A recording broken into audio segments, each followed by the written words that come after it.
Le moteur de la Jeep rugissait dans l'air humide du matin sud-africain.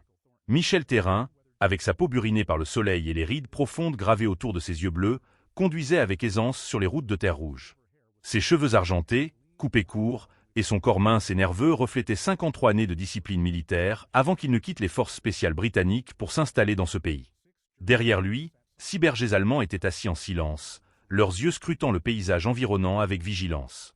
Alpha, le chef de la meute au pelage noir et feu le plus sombre, se tenait bien droit, les oreilles dressées pour capter le moindre son inhabituel point. L'appel d'urgence était arrivé juste au lever du jour. La patrouille anti-braconnage avait découvert le corps d'une léoparde prise dans un piège en fil de fer, et à proximité, un petit léopard, encore vivant mais gravement blessé et affaibli. Michel n'avait besoin d'aucun autre détail. Il rassembla immédiatement sa meute et l'équipement de sauvetage nécessaire. Lorsqu'ils arrivèrent, la scène était plus bouleversante qu'il ne l'avait imaginé. La mère léoparde était morte dans une position montrant qu'elle avait tenté de se libérer jusqu'au bout, son corps émacié révélant qu'elle s'était battue pendant des jours. Non loin de là, une petite créature était recroquevillée sous un buisson, un petit léopard d'axe en grave peine 8 semaines. Ses taches encore peu formées, ses yeux dorés brillaient de peur et de rage. Alors que Michel s'approchait lentement, ses instincts de survie, forgés par des années dans les forces spéciales, le poussaient à avancer avec une extrême prudence. Il laissa Emmanuel, l'adjoint local de la patrouille, préparer l'équipement de sédation pendant qu'il s'accroupissait pour réduire sa stature menaçante. Ses yeux ne quittaient pas le petit léopard, mais son regard était doux, non agressif. Une douleur sourde envahit sa poitrine en observant la petite créature tremblante. Les souvenirs de la mort de sa femme et de sa fille dans un accident de voiture à Londres, 7 ans plus tôt, ressurgirent brutalement. Ce sentiment d'impuissance, incapable de sauver ceux qu'il aimait. Mais cette fois, il avait une chance de sauver une vie. « Encore un peu », murmura-t-il doucement, sa voix grave et posée, les mots moins importants que le ton. Le processus de capture fut tendu. Amara, le nom donné au léopard par Emmanuel, signifiant éternel dans la langue locale, bien qu'encore bébé, avait assez d'instinct pour griffer et mordre lorsqu'elle se sentait acculée. Il fallut près d'1 heure pour la placer dans la cage de transport, avec plusieurs égratignures sur les bras de Michel comme preuve de sa résistance. Sur le chemin du retour vers le centre de conservation de Tornil, Michel observait le petit léopard dans le rétroviseur.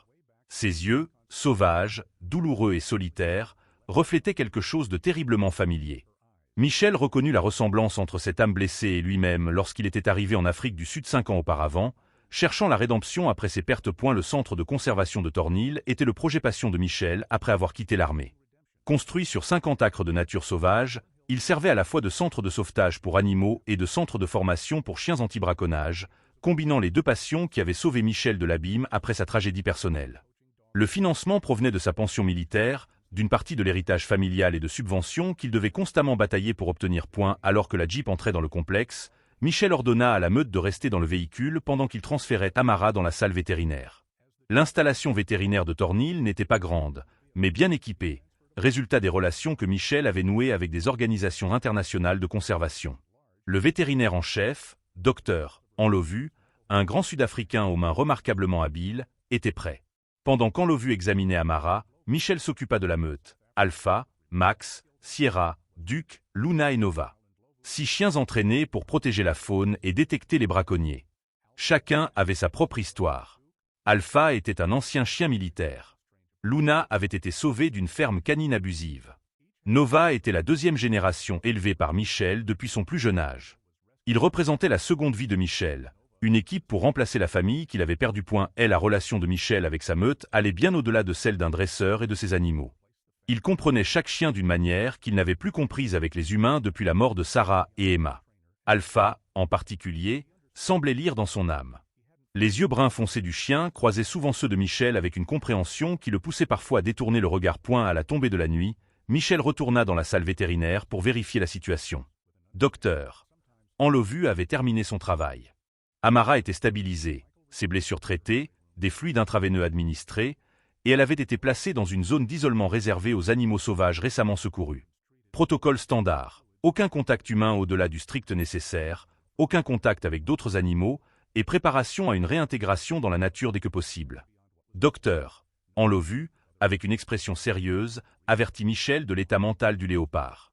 Un double traumatisme, la perte de sa mère et sa capture, pourrait compliquer sa récupération. Michel hocha la tête, comprenant parfaitement, lui qui avait traversé son propre chemin de deuil et de perte. Cette nuit-là, un incident inhabituel se produisit. Michel fut réveillé par une alarme discrète. Les capteurs de mouvement dans la zone d'isolement s'étaient déclenchés.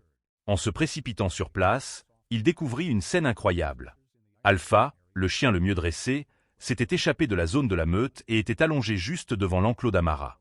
Au lieu de grogner ou de montrer de l'agressivité, Alpha était couché dans une posture protectrice, la tête reposant sur ses pattes avant, les yeux fixés sur le petit léopard tremblant dans un coin. Lorsqu'il s'approcha, Alpha émit un léger grondement, non menaçant, mais comme une supplique pour qu'on le laisse rester. En 15 ans de travail avec les chiens, Michel n'avait jamais vu Alpha se comporter ainsi. Il resta immobile, l'esprit en ébullition. Tous les principes de conservation s'opposaient à laisser un chien interagir avec un animal sauvage en convalescence. Cela risquait une domestication non désirée, une dépendance fatale pour un retour à la vie sauvage. Mais il y avait quelque chose dans la posture d'Alpha, dans l'interaction silencieuse entre le chien et le petit léopard, qui fit hésiter Michel. Brisant toutes les règles, il décida d'observer plutôt que d'intervenir. Il s'assit, s'adossant au mur opposé, et attendit. La nuit passa lentement, la lumière de la lune filtrant à travers la haute fenêtre comme seule source d'éclairage. À l'aube, il réalisa quelque chose de miraculeux. Amara avait dormi. Pour la première fois depuis son sauvetage, le petit léopard s'était suffisamment détendu pour s'endormir, apparemment réconforté par la présence d'Alpha. Dans la faible lumière de l'aube, Michel observa les deux créatures, un chien de travail aguerri et un petit léopard orphelin, et comprit que parfois, les règles devaient être réécrites. Parfois, les âmes blessées se reconnaissaient d'une manière que la science ne pouvait pleinement expliquer. La décision de permettre à Alpha d'interagir avec Amara fut un tournant pour Michel.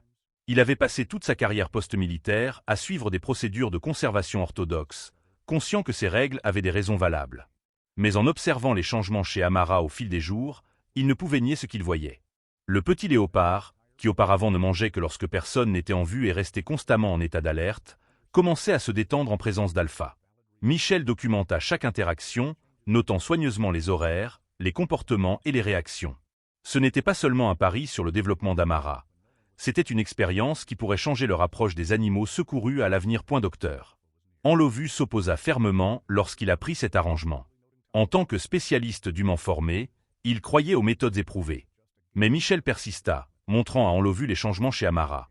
Un sommeil plus profond, une meilleure alimentation et une réduction des comportements autodestructeurs comme mordre sa queue ou lécher excessivement ses blessures. « Je ne sais pas pourquoi ça fonctionne », admit Michel à Enlovu après 2 semaines d'expérimentation. Mais elle va mieux, et si elle va mieux, peut-être devons-nous reconsidérer certaines de nos hypothèses. Progressivement, Alpha fut autorisé à rester plus longtemps dans la zone d'isolement, et Michel lança une expérience plus audacieuse en introduisant chaque chien de la meute. Luna fut la suivante, avec son énergie calme et ses forts instincts maternels. Au début, Amara réagissait avec peur et hostilité, grondant, sifflant et donnant des coups de patte lorsque Luna s'approchait. Mais Luna, comme Alpha, fit preuve d'une patience remarquable, reculant lorsque nécessaire, mais revenant toujours, réduisant peu à peu la distance. C'est lors de ces moments d'observation que Michel ressentit un lien avec son propre passé. Il se souvenait des premiers jours après la mort de Sarah et Emma, lorsqu'il s'était retiré dans son appartement londonien, refusant tout contact, grognant littéralement contre les amis qui tentaient de l'approcher. Il lui avait fallu des mois avant de laisser quiconque entrer dans son espace. Puis Alpha, encore chien militaire à l'époque, avait brisé ses barrières lors d'une dernière mission d'entraînement avant la démobilisation de Michel. Alors que Michel réfléchissait à ces similitudes, la meute poursuivait son travail. Duke, jeune et énergique, devint le premier compagnon de jeu d'Amara. Au début, leur jeu était prudent. D'un côté, des griffes et des dents en développement. De l'autre, une force et une taille bien supérieures. Mais peu à peu, ils trouvèrent un équilibre, Duke apprenant à Amara des leçons précieuses sur le contrôle de la force et la coordination. Sierra, Max et Nova, initialement plus distants, s'intégrèrent progressivement à cette famille élargie. Chaque chien apportait son énergie et son style. Sierra, toujours prudente et observatrice, devint une seconde sentinelle aux côtés d'Alpha. Max, avec son énergie joyeuse sans fin, surprenait souvent Amara avec des sauts soudains et des actions inattendues, lui apprenant la vigilance. Nova, la plus jeune, devenait parfois celle qu'Amara protégeait, créant une dynamique intéressante. Alors que l'automne sud-africain cédait la place à l'hiver, Michel agrandit l'espace d'Amara. Une zone extérieure fut construite avec des arbres pour grimper, des grottes pour se cacher et assez d'espace pour développer ses compétences de chasse naturelle. Le personnel du centre passa de l'opposition à la curiosité, s'arrêtant souvent pour observer les interactions entre Amara et la meute. Michel commença à tout documenter plus systématiquement, filmant des vidéos, prenant des notes détaillées, et engagea même un éthologue de l'Université du Cap pour consultation. Il sentait que quelque chose d'important se produisait, un aperçu de possibilités au-delà des théories actuelles de conservation. Le plus étrange était la manière dont Amara commençait à intégrer des comportements des deux espèces.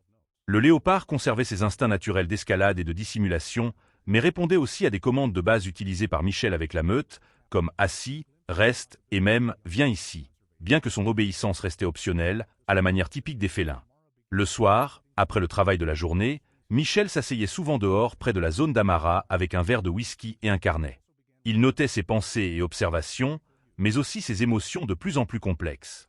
Le lien entre lui et Amara s'était approfondi, chose qu'il n'avait pas anticipée.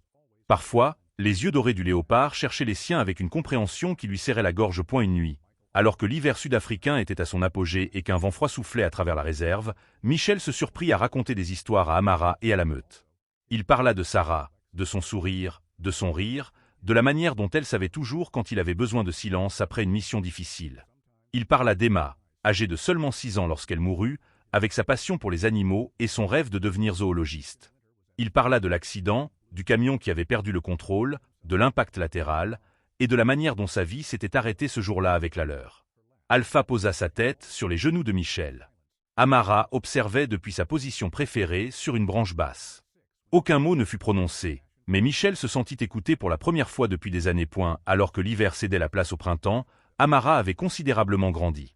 Le léopard était désormais beaucoup plus grand, ses taches plus nettes, ses muscles commençant à se développer sous son pelage doré. Elle pouvait sauter sur les branches les plus hautes de la zone, chasser les proies factices fournies par le personnel et afficher la plupart des comportements naturels d'un jeune léopard sauvage. Mais en même temps, Amara maintenait des liens forts avec la meute. Chaque nuit, malgré les arbres à escalader et les grottes où se cacher, Amara choisissait de dormir blotti parmi les chiens, souvent pressé contre Alpha ou Luna. Puis un jour, un désastre survint. Michel fut appelé au bureau en pleine nuit. Une panique se déroulait dans une ferme voisine. Une chèvre avait été tuée, et des témoins affirmaient avoir vu un léopard. Le cœur de Michel se serra. Amara, presque âgée de 9 mois, était assez grande pour escalader la clôture si elle le voulait vraiment. Mais comment? Et surtout, pourquoi? En vérifiant, ses craintes se confirmèrent. Amara n'était plus dans sa zone, bien que la meute soit restée, paraissant agitée. Une recherche d'urgence fut organisée. Michel se sentait comme s'il avait reçu un coup de poing dans l'estomac, non seulement à cause de l'inquiétude pour Amara, mais aussi d'un sentiment de trahison. Il avait cru qu'ils avaient créé un lien, une famille. Mais peut-être que les instincts sauvages l'avaient emporté. Michel mena la recherche avec Alpha à ses côtés, le nez du chien collé au sol, suivant la piste de l'odeur familière. La nuit était d'un noir d'encre, seuls les faisceaux des lampes torchées éclairaient le chemin. Mais Michel continua, une sueur froide coulant le long de son dos malgré l'air glacial. Son esprit était envahi par les pires images. Amara abattue par des fermiers en colère, Amara prise dans un autre piège, Amara blessée et incapable de revenir. Ils trouvèrent Amara sur le chemin du retour, le pelage maculé de sang et arborant une expression presque honteuse. Étonnamment, lorsqu'elle vit Michel et la meute, le léopard ne s'enfuit pas et ne résista pas. Au lieu de cela, elle s'approcha lentement d'Alpha, baissant la tête dans ce qui semblait être un geste d'excuse. Michel s'agenouilla, la lampe torche illuminant le pelage taché de sang d'Amara, vérifiant les blessures. Mais le sang n'était pas le sien. Le cœur lourd, Michel ramena le groupe au centre. Il savait que cela changeait tout. Les dégâts étaient faits. La nouvelle se répandrait rapidement dans la communauté locale. Le léopard de Tornil avait attaqué du bétail. Des appels réclamant la destruction d'Amara commenceraient sans doute à affluer. La gestion de la faune enverrait des enquêteurs. Et Michel réalisa que leur temps était compté. Cette nuit-là, alors qu'Amara était ramené dans une zone sécurisée, désormais renforcée, Michel s'assit dehors avec la meute, observant le léopard dormir de manière agitée. Une sensation familière l'envahit, la peur de perdre quelqu'un de proche. Malgré ses efforts pour ne pas s'attacher, il s'était rapproché d'Amara. Et maintenant, comme avec Sarah et Emma, il faisait face à la perspective de devoir dire adieu. Comme Michel l'avait prédit, les choses s'accélérèrent. Un jour seulement après l'incident de la chèvre, une équipe de fonctionnaires du département de gestion de la faune arriva à Tornil. Madame Élise Mangy, la directrice régionale avec 30 ans d'expérience et une réputation d'intransigeance, dirigeait l'équipe d'inspection. Michel était prêt. Il les guida à travers la zone d'Amara, expliqua sa méthodologie unique et leur montra toutes les données qu'il avait collectées. Il n'évita pas l'incident de la chèvre, assumant pleinement la responsabilité de la faille de sécurité qui avait permis à Amara de s'échapper. Madame Mangy écouta, son visage ne révélant aucune émotion. Lorsqu'il eut terminé, elle déclara d'un ton ferme. « Vous savez que je ne peux pas permettre que cela continue, n'est-ce pas, Terrain ? Le léopard attaquait du bétail. Elle représente une menace potentielle. » Michel hocha la tête. « Je sais, mais je vous demande de ne pas la détruire. Nous pouvons la relâcher dans la nature. Je crois qu'avec la bonne approche, Amara peut réussir dans un environnement naturel. » Après un débat tendu, un accord fut trouvé. Amara serait relâchée dans le parc national Kruger, à 200 km de là, où vivait une population saine de léopards et où les sources de nourriture étaient abondantes. Michel avait 2 semaines pour préparer Amara avant le transfert point. Lorsque Madame Mangy et l'équipe d'inspection partirent, Michel s'assit près de la zone d'Amara, submergé par un sentiment de lourdeur. C'était le meilleur résultat possible dans une situation terrible. Mais la douleur était toujours là. Il savait que ce jour viendrait. Amara était un animal sauvage, pas un animal de compagnie. Mais l'attachement s'était avéré plus profond qu'il ne l'avait anticipé. À eu cours des 2 semaines suivantes, Michel conçut un programme spécial pour préparer Amara à son retour dans la nature. Le contact humain, y compris le sien, fut réduit au minimum. La nourriture était fournie de manière à imiter les conditions sauvages, cachée dans des endroits difficiles, parfois vivantes, forçant Amara à utiliser ses instincts de chasse. La zone du léopard fut agrandie avec des défis et des environnements plus proches de la nature. Mais il y avait une chose que Michel refusa de changer. La présence de la meute, allant à l'encontre des conseils de Madame Mangy. Il insista sur le fait que séparer Amara de sa famille, trop tôt causerait un traumatisme psychologique grave. Au lieu de cela, il proposa une approche unique. La meute ferait partie du processus de transition, enseignant à Amara les dernières compétences nécessaires pour survivre. Les chiens chassent comme des léopards, expliqua Michel à Docteur. En Lovu, toujours sceptique. Ils comprennent la chasse, le territoire, la survie. Ce n'est pas une connaissance humaine qu'Amara apprend. Ce sont des instincts de prédateur partagés entre espèces. Au cours des 2 semaines suivantes, un programme d'entraînement unique se déroula. Alpha guida Amara dans des chasses simulées, lui montrant comment suivre et anticiper les mouvements des proies. Duke, avec son énergie sans fin, aida Amara à développer son endurance à travers des poursuites prolongées. Luna enseigna la patience, comment rester immobile et attendre l'opportunité parfaite. Même Sierra, Max et Nova jouèrent leur rôle, créant des situations qui forçaient Amara à utiliser son instinct plutôt que de dépendre de la protection de la famille. Michel observa ce processus avec un respect croissant pour sa meute. Ils semblaient comprendre l'importance de la mission, travaillant ensemble avec un objectif commun d'une manière qu'ils n'avaient jamais vue auparavant. Chaque soir, il notait ce qu'il observait, créant une collection précieuse de documents sur ce phénomène sans précédent. Et la veille du transfert, Michel brisa sa propre règle. Il entra seul dans la zone d'Amara, sans barrière de protection entre lui et le léopard presque adulte. Amara, désormais près de 40 kg de muscles et de force, l'observa approcher, les yeux dorés alertes mais non hostiles. Michel s'assit à quelques mètres du léopard, sans tendre la main, sans chercher à s'approcher. Il resta simplement là en silence, laissant les souvenirs des 9 derniers mois défiler dans son esprit. Amara l'observa, la tête légèrement inclinée comme si elle réfléchissait. Puis, quelque chose de miraculeux se produisit. Le léopard s'approcha lentement, pas à pas, jusqu'à être assez près pour que Michel sente son souffle. Amara toucha doucement son nez à sa main, un geste délicat qu'il n'avait jamais reçu auparavant. Pas l'attachement d'un animal de compagnie, mais la reconnaissance d'un allié. Demain, tu rentreras chez toi, murmura Michel, la voix tremblante. Là où est ta place, mais une partie de toi sera toujours ici avec nous. Le matin du transfert arriva trop vite. Une équipe de la gestion de la faune arriva avec un camion spécialisé et une cage de transport. Michel était préparé, mais son cœur était lourd alors qu'il commençait le processus de transfert d'Amara dans la cage. Le léopard, sentant le changement dans l'air, devint agité, ses yeux cherchant constamment la meute que Michel avait gardée dans la maison principale. Lorsque la porte de la cage se referma, Michel sentit une partie de lui-même se retrouver enfermée aussi. Il saisit le cadre de la cage un instant, ses yeux rencontrant ceux d'Amara une dernière fois. Voulez-vous venir ? Demanda Madame Mangy, sa voix légèrement adoucie. Nous pouvons vous emmener.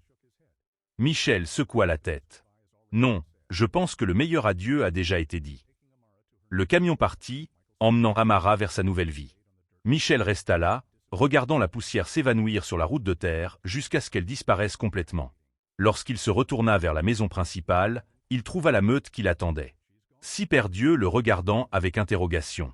Elle est partie, leur dit-il, sachant qu'il ne comprendrait pas les mots, mais ressentirait la tristesse dans sa voix. Alpha s'approcha, posant sa tête contre la cuisse de Michel, et il s'agenouilla, enfouissant son visage dans la fourrure du chien, laissant les dernières larmes couler. Les semaines qui suivirent passèrent dans un brouillard mélancolique.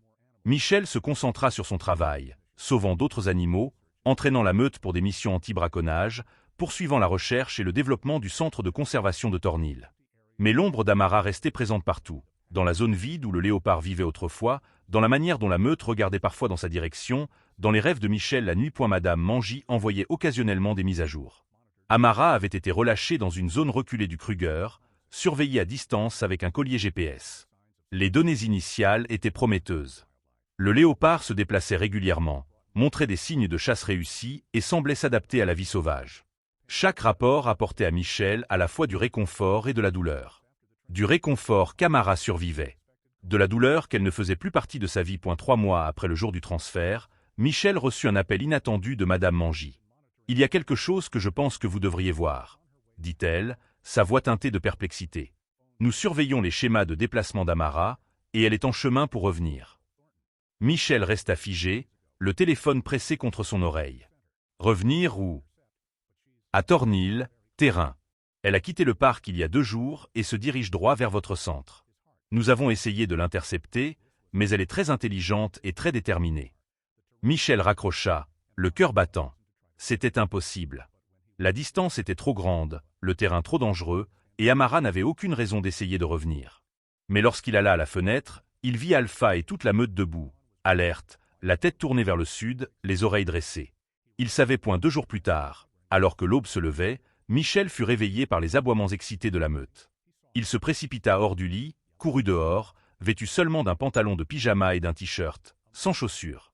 Dans la lumière tamisée du petit matin, il la vit, une silhouette élancée, tachetée de jaune et de noir, debout à la lisière de la propriété.